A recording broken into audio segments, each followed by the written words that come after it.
Ulangan pasal 31. Yosua sebagai pengganti Musa. Kemudian pergilah Musa, lalu mengatakan segala perkataan ini kepada seluruh orang Israel. Berkatalah ia kepada mereka, "Aku sekarang berumur 120 tahun. Aku tidak dapat giat lagi, dan Tuhan telah berfirman kepadaku, Sungai Yordan ini tidak akan kau seberangi. Tuhan Allahmu, dialah yang akan menyeberang di depanmu. Dialah yang akan memunahkan bangsa-bangsa itu dari hadapanmu, sehingga engkau dapat memiliki negeri mereka. Yosua, dialah yang akan menyeberang di depanmu, seperti yang difirmankan Tuhan. Dan Tuhan akan melakukan terhadap mereka, seperti yang dilakukannya terhadap Sihon dan Og, raja-raja orang Amori, yang telah dipunahkannya itu, dan terhadap negeri mereka. Tuhan akan menyerahkan mereka kepadamu, dan haruslah kamu melakukan kepada mereka, tepat seperti perintah yang kusampaikan kepadamu. Kuatkan dan teguhkanlah hatimu. Janganlah takut dan jangan gentar karena mereka, sebab Tuhan Allahmu, dialah yang berjalan menyertai engkau. Ia tidak akan membiarkan engkau, dan tidak akan meninggalkan engkau." Lalu Musa memanggil Yosua dan berkata kepadanya di depan seluruh orang Israel, "Kuatkan dan teguhkanlah hatimu, sebab engkau akan masuk bersama-sama dengan bangsa ini ke negeri yang dijanjikan Tuhan dengan sumpah kepada nenek moyang mereka, untuk memberikannya kepada mereka, dan engkau akan memimpin mereka sampai mereka memilikinya. Sebab Tuhan, Dia sendiri akan berjalan di depanmu. Dia sendiri akan menyertai engkau. Dia tidak akan membiarkan engkau, dan tidak akan meninggalkan engkau. Janganlah takut, dan janganlah patah hati." Pembacaan hukum Taurat setiap 7 tahun.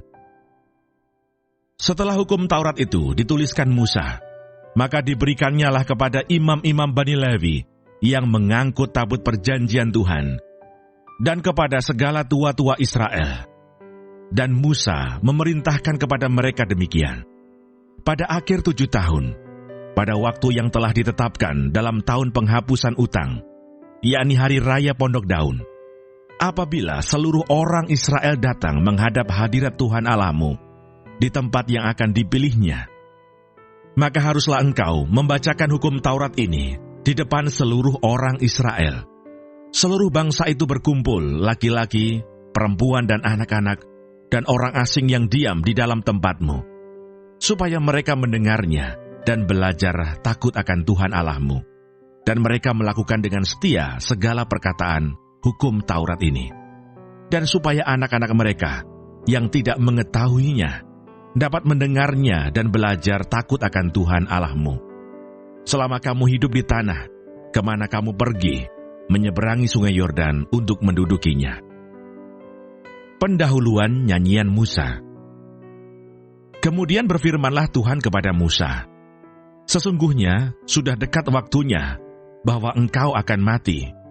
Maka panggillah Yosua dan berdirilah bersama-sama dengan dia dalam kemah pertemuan, supaya aku memberi perintah kepadanya." Lalu pergilah Musa dan Yosua berdiri dalam kemah pertemuan. Dan Tuhan menampakkan diri di kemah itu dalam tiang awan, dan tiang awan itu berdiri pada pintu kemah. Tuhan berfirman kepada Musa, "Ketahuilah, engkau akan mendapat perhentian bersama-sama dengan nenek moyangmu, dan bangsa ini akan bangkit dan bersinah dengan mengikuti allah asing yang ada di negeri. Kemana mereka akan masuk, mereka akan meninggalkan aku dan mengingkari perjanjianku yang kuikat dengan mereka. Pada waktu itu murkaku akan bernyala-nyala terhadap mereka. Aku akan meninggalkan mereka dan menyembunyikan wajahku terhadap mereka, sehingga mereka termakan habis dan banyak kali ditimpa malapetaka serta kesusahan. Maka pada waktu itu mereka akan berkata, 'Bukankah malapetaka itu menimpa kita? Oleh sebab Allah kita tidak ada di tengah-tengah kita.' Tetapi aku akan menyembunyikan wajahku sama sekali pada waktu itu, karena segala kejahatan yang telah dilakukan mereka, yakni mereka telah berpaling kepada Allah lain. Oleh sebab itu tuliskanlah nyanyian ini dan ajarkanlah kepada orang Israel. Letakkanlah di dalam mulut mereka, supaya nyanyian ini menjadi saksi bagiku terhadap orang Israel. Sebab aku akan membawa mereka ke tanah yang kujanjikan dengan sumpah kepada nenek moyang mereka, yakni tanah yang berlimpah-limpah susu dan madunya. Mereka akan makan dan kenyang dan menjadi gemuk, tetapi mereka akan berpaling kepada Allah lain dan beribadah kepadanya. Aku ini akan dinista mereka, dan perjanjianku akan diingkari mereka. Maka apabila banyak kali mereka ditimpa malapetaka serta kesusahan, maka nyanyian ini akan menjadi kesaksian terhadap mereka, sebab nyanyian ini akan tetap melekat pada bibir keturunan mereka. Sebab aku tahu niat yang dikandung mereka pada hari ini, sebelum aku membawa mereka ke negeri yang kujanjikan dengan sumpah kepada mereka. Maka Musa menuliskan nyanyian ini dan mengajarkannya kepada orang Israel.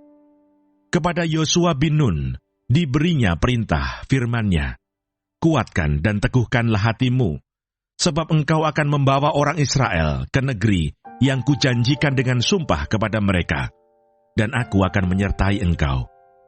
Ketika Musa selesai menuliskan perkataan hukum Taurat itu dalam sebuah kitab, sampai perkataan yang penghabisan, maka Musa memerintahkan kepada orang-orang Lewi, pengangkut tabut perjanjian Tuhan demikian, "Ambillah kitab Taurat ini, dan letakkanlah di samping tabut perjanjian Tuhan Allahmu, supaya menjadi saksi di situ terhadap engkau. Sebab aku mengenal kedegilan dan tegar tengkukmu, sedangkan sekarang, selagi aku hidup bersama-sama dengan kamu, kamu sudah menunjukkan kedegilanmu terhadap Tuhan. Terlebih lagi nanti, sesudah aku mati, suruhlah berkumpul kepadaku segala tua-tua sukumu dan para pengatur pasukanmu.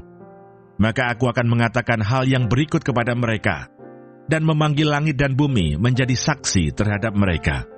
Sebab aku tahu bahwa sesudah aku mati, kamu akan berlaku sangat busuk, dan akan menyimpang dari jalan yang telah kuperintahkan kepadamu.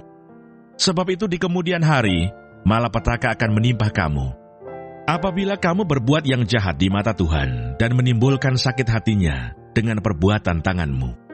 Lalu Musa menyampaikan ke telinga seluruh jemaah Israel nyanyian ini, sampai perkataan yang penghabisan.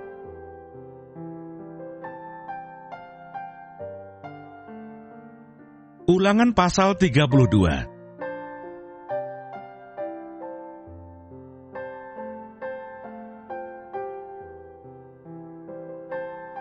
Nyanyian Musa. Pasanglah telingamu, hai langit, aku mau berbicara, dan baiklah bumi mendengarkan ucapan mulutku. Mudah-mudahan pengajaranku menitik laksana hujan, perkataanku menetes laksana embun. Laksana hujan renai ke atas tunas muda, dan laksana dirus hujan ke atas tumbuh-tumbuhan. Sebab nama Tuhan akan kuserukan, berilah hormat kepada Allah kita, gunung batu yang pekerjaannya sempurna, karena segala jalannya adil. Allah yang setia, dengan tiada kecurangan, adil dan benar Dia. Berlaku busuk terhadap Dia mereka yang bukan lagi anak-anaknya, yang merupakan noda, suatu angkatan yang bengkok dan belat-belit. Demikianlah engkau mengadakan pembalasan terhadap Tuhan, hai bangsa yang bebal dan tidak bijaksana. Bukankah Ia Bapamu yang mencipta engkau, yang menjadikan dan menegakkan engkau? Ingatlah kepada zaman dahulu kala, perhatikanlah tahun-tahun keturunan yang lalu. Tanyakanlah kepada ayahmu, maka ia memberitahukannya kepadamu. Kepada para tua-tuamu, maka mereka mengatakannya kepadamu. Ketika Sang Maha Tinggi membagi-bagikan milik pusaka kepada bangsa-bangsa, ketika Ia memisah-misah anak-anak manusia, maka Ia menetapkan wilayah bangsa-bangsa menurut bilangan anak-anak Israel. Tetapi bagian Tuhan ialah umat-Nya. Yakub ialah milik yang ditetapkan baginya. Didapatinya dia di suatu negeri di padang gurun, di tengah-tengah ketandusan dan auman padang belantara. Dikelilinginya dia dan diawasinya, dijaganya sebagai biji matanya.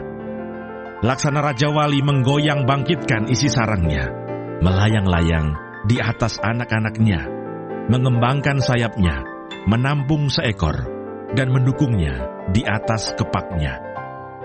Demikianlah Tuhan sendiri menuntun dia, dan tidak ada Allah asing menyertai dia.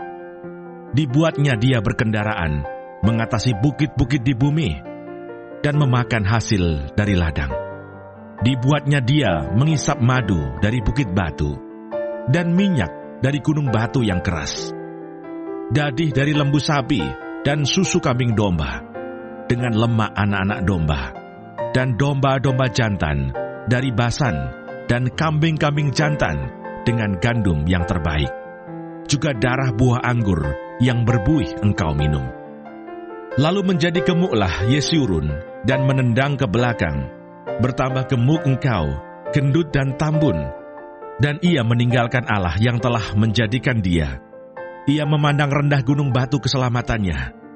Mereka membangkitkan cemburunya dengan Allah asing. Mereka menimbulkan sakit hatinya dengan dewa kekejian. Mereka mempersembahkan korban kepada roh-roh jahat yang bukan Allah, kepada Allah yang tidak mereka kenal, Allah baru yang belum lama timbul, yang kepadanya nenek moyangmu tidak gentar. Gunung batu yang memperanakkan engkau telah kau lalaikan, dan telah kau lupakan Allah yang melahirkan engkau.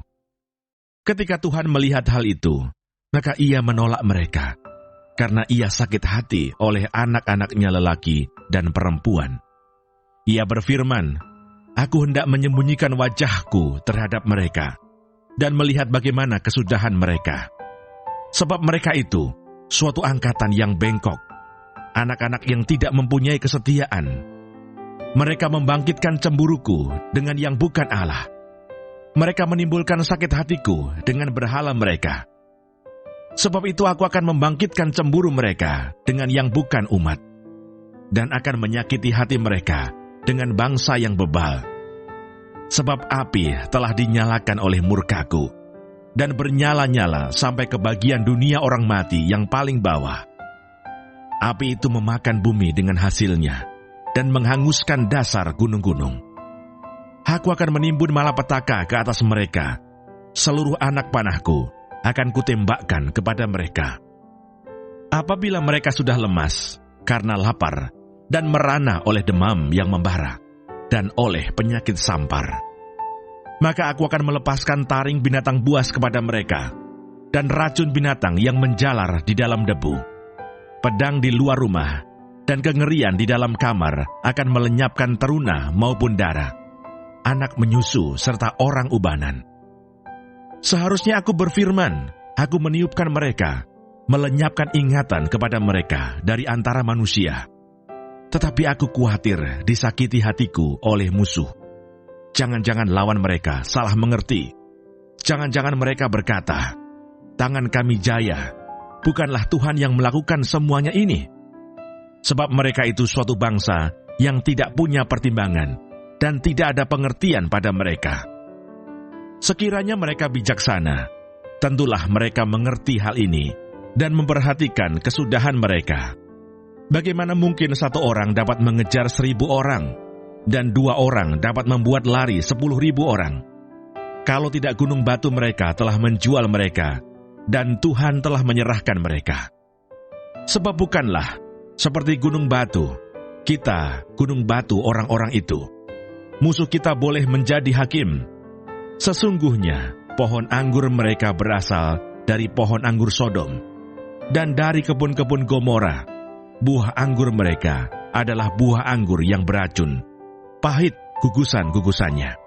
Air anggur mereka adalah racun ular, dan bisa ular tedung yang keras ganas. Bukankah hal itu tersimpan padaku, termeterai dalam perbendaharaanku?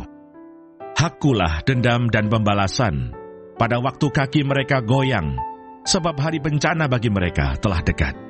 Akan segera datang apa yang telah disediakan bagi mereka.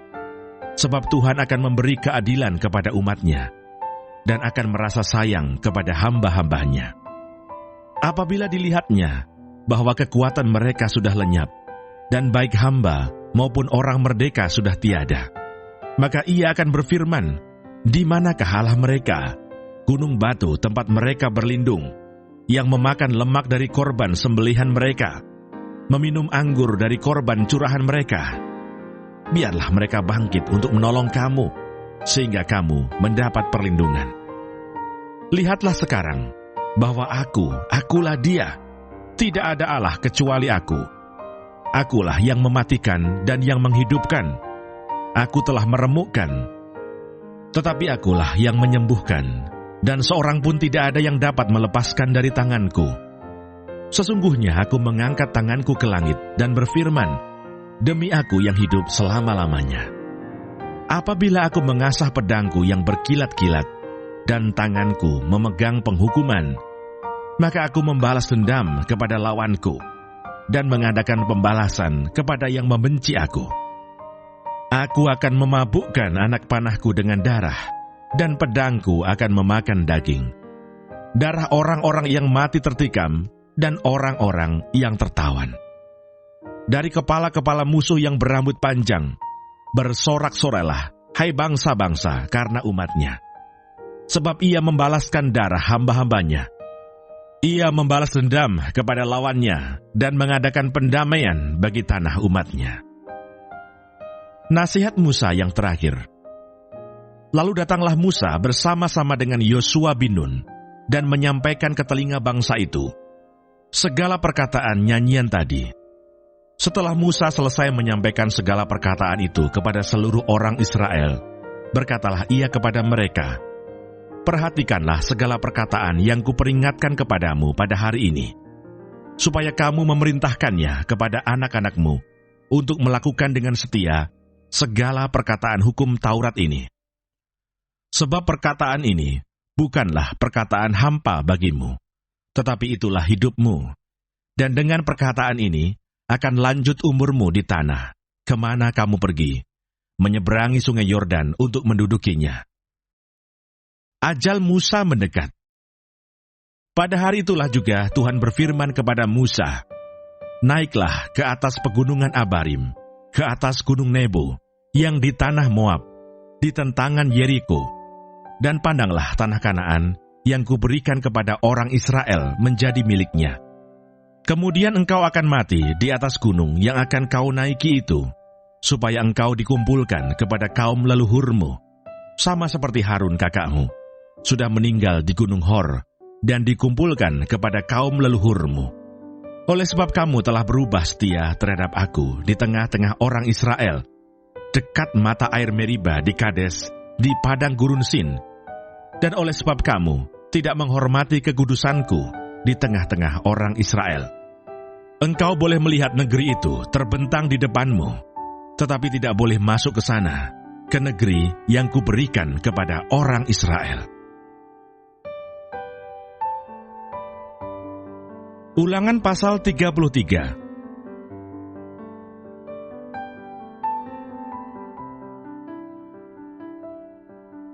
Berkat Musa kepada suku-suku Israel. Inilah berkat yang diberikan Musa, abdi Allah itu, kepada orang Israel sebelum ia mati. Berkatalah ia, Tuhan datang dari Sinai dan terbit kepada mereka dari Seir. Ia tampak bersinar dari pegunungan Paran, dan datang dari tengah-tengah puluhan ribu orang yang kudus. Di sebelah kanannya tampak kepada mereka api yang menyala. Sungguh ia mengasihi umatnya, semua orangnya yang kudus. Di dalam tangan mulah mereka, pada kaki mulah mereka duduk, menangkap sesuatu dari firman-Mu. Musa telah memerintahkan hukum Taurat kepada kita, suatu milik bagi jemaah Yakub. Ia menjadi raja di Yeshurun ketika kepala-kepala bangsa datang berkumpul, yakni segala suku Israel bersama-sama. Biarlah Ruben hidup dan jangan mati, tetapi biarlah orang-orangnya sedikit jumlahnya. Dan inilah tentang Yehuda, katanya, dengarlah ya Tuhan suara Yehuda, dan bawalah dia kepada bangsanya. Berjuanglah baginya dengan tanganmu, dan jadilah engkau penolongnya melawan musuhnya. Tentang Lewi ia berkata, Biarlah Tumim dan Urimmu menjadi kepunyaan orang yang kau kasihi, yang telah kau coba di masa, dengan siapa engkau berbantah dekat mata air Meribah, yang berkata tentang ayahnya dan tentang ibunya, aku tidak mengindahkan mereka. Ia yang tidak mau kenal saudara-saudaranya, dan acuh tak acuh terhadap anak-anaknya. Sebab orang-orang Lewi itu berpegang pada firman-Mu, dan menjaga perjanjian-Mu. Mereka mengajarkan peraturan-peraturan-Mu kepada Yakub, hukum-Mu kepada Israel. Mereka menaruh ukupan wangi-wangian di depan-Mu, dan korban yang terbakar seluruhnya di atas mezbah-Mu.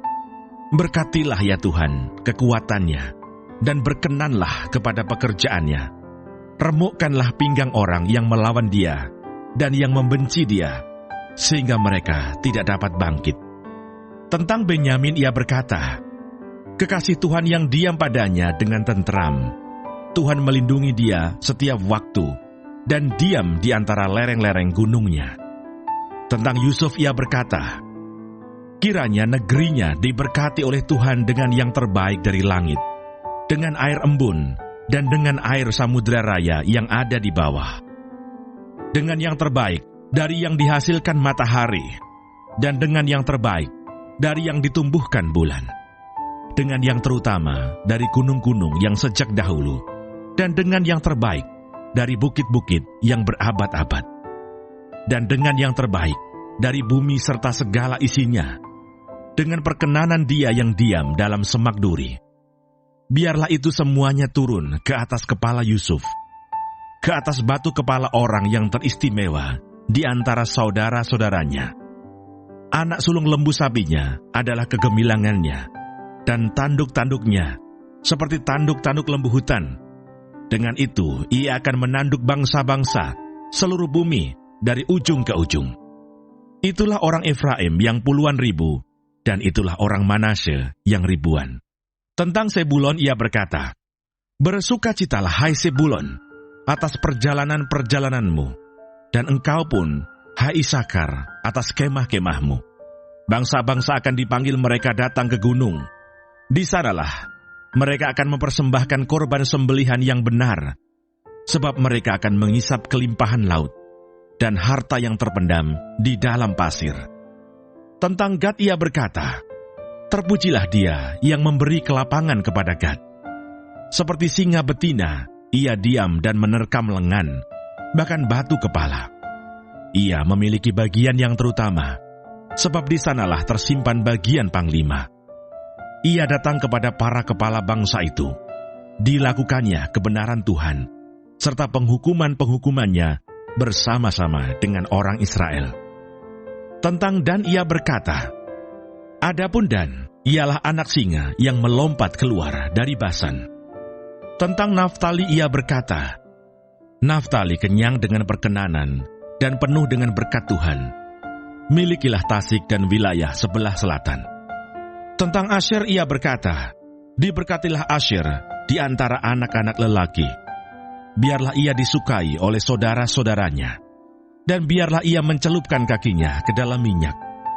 Biarlah dari besi dan dari tembaga palang pintumu, selama umurmu kiranya kekuatanmu. Tidak ada yang seperti Allah, hai Yesiurun. Ia berkendaraan melintasi langit sebagai penolongmu, dan dalam kejayaannya melintasi awan-awan. Allah yang abadi adalah tempat perlindunganmu, dan di bawahmu ada lengan-lengan yang kekal. Ia mengusir musuh dari depanmu dan berfirman, punahkanlah.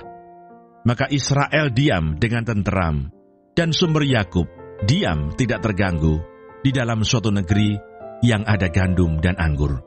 Bahkan langitnya menitikkan embun. Berbahagialah engkau, hai Israel. Siapakah yang sama dengan engkau? Suatu bangsa yang diselamatkan oleh Tuhan, perisai pertolongan dan pedang kejayaanmu. Sebab itu musuhmu akan tunduk menjilat kepadamu, dan engkau akan berjejak di bukit-bukit mereka.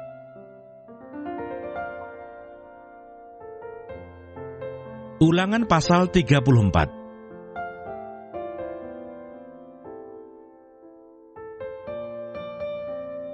Kematian Musa. Kemudian naiklah Musa dari dataran Moab ke atas gunung Nebo, yakni ke atas puncak Pisga yang di tentangan Yeriko. Lalu Tuhan memperlihatkan kepadanya seluruh negeri itu, daerah Gilead, sampai ke kota Dan, seluruh Naftali, tanah Efraim dan Manasye, seluruh tanah Yehuda sampai laut sebelah barat, tanah Negeb dan lembah Yordan, lembah Yeriko, kota pohon kurma itu sampai Soar. Dan berfirmanlah Tuhan kepadanya, inilah negeri yang kujanjikan dengan sumpah kepada Abraham, Ishak dan Yakub demikian. Kepada keturunanmu lah akan kuberikan negeri itu. Aku mengizinkan engkau melihatnya dengan matamu sendiri, tetapi engkau tidak akan menyeberang ke sana. Lalu matilah Musa, hamba Tuhan itu, di sana, di tanah Moab, sesuai dengan firman Tuhan. Dan dikuburkannyalah dia di suatu lembah di tanah Moab, di tentangan Bet-peor, dan tidak ada orang yang tahu kuburnya sampai hari ini. Musa berumur 120 tahun ketika ia mati. Matanya belum kabur, dan kekuatannya belum hilang. Orang Israel menangisi Musa di dataran Moab 30 hari lamanya. Maka berakhirlah hari-hari tangis perkabungan karena Musa itu. Dan Yosua bin Nun penuh dengan roh kebijaksanaan, sebab Musa telah meletakkan tangannya ke atasnya. Sebab itu orang Israel mendengarkan dia, dan melakukan seperti yang diperintahkan Tuhan kepada Musa. Seperti Musa, yang dikenal Tuhan dengan berhadapan muka, tidak ada lagi nabi yang bangkit di antara orang Israel.